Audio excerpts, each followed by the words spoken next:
En un triángulo rectángulo, la hipotenusa mide A unidades y los catetos miden B y C respectivamente. Si B igual a C, entonces sus ángulos agudos miden cada uno, y aquí nos da las opciones, ¿no?, para cada uno de los ángulos. Entonces este problema nos está hablando de triángulos rectángulos, ¿no? Un triángulo rectángulo es un triángulo en el cual uno de sus ángulos internos mide 90 grados. Y bueno, este triángulo es muy especial en las matemáticas, no se usa para muchas cosas, y por lo tanto a cada uno de sus lados se le da un nombre especial. Al lado que se encuentra enfrente del ángulo de 90 grados, es decir, a este lado largote, se le va a llamar hipotenusa. Y bueno, a los otros dos lados que quedan, que forman en realidad el ángulo de 90 grados, se les va a llamar catetos. Bueno, entonces en el problema nos dicen que tenemos un triángulo rectángulo que tiene una hipotenusa que mide A unidades, ¿no?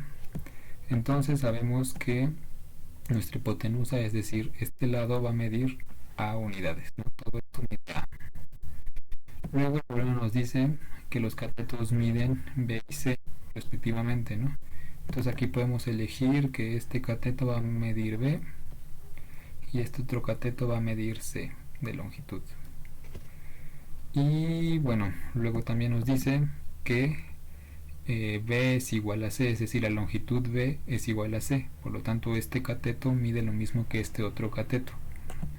Entonces tenemos que B es igual a C.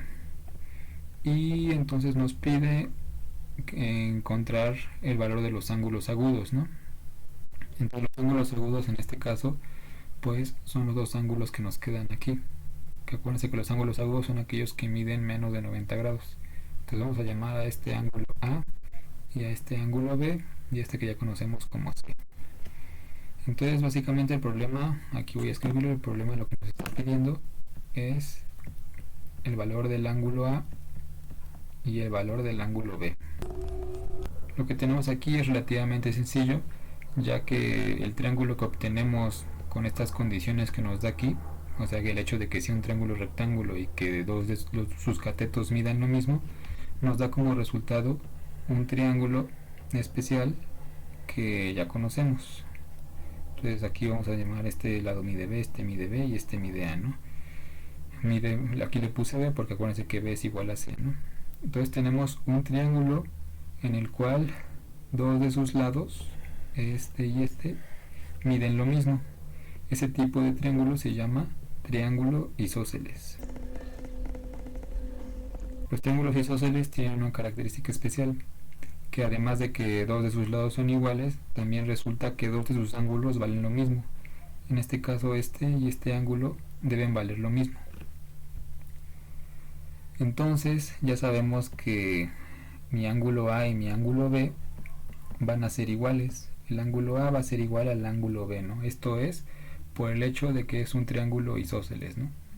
Bueno, también sabemos que al sumar los ángulos internos de un triángulo obtenemos 180, ¿no? Es decir, si yo sumo el ángulo A más el ángulo B más el ángulo C, yo voy a obtener como resultado 180 grados, ¿no? Y en este caso nosotros ya conocemos el ángulo C, sabemos que vale 90. Entonces si sustituyo me quedan el ángulo A más el ángulo B más 90, que es el valor del ángulo C, me va a dar 180. Y simplemente si paso el 90 para el otro lado restando, me quedaría que el ángulo A más el ángulo B es igual a 90, ¿no? 180 menos 90 me da 90. Entonces, como sé que el ángulo A y el ángulo B son iguales, yo puedo decir que dos veces el ángulo A me va a dar 90, ¿no? Y entonces simplemente de aquí yo paso este 2 que está multiplicando la A dividiendo y me queda que el ángulo A va a ser igual a 90 grados entre 2, es decir, que el ángulo A va a medir 45 grados, ¿no?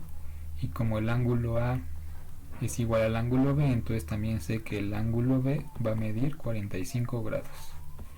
Y bueno, entonces ya ese sería mi resultado. Aquí vemos que el inciso C justamente nos dice 45 y 45.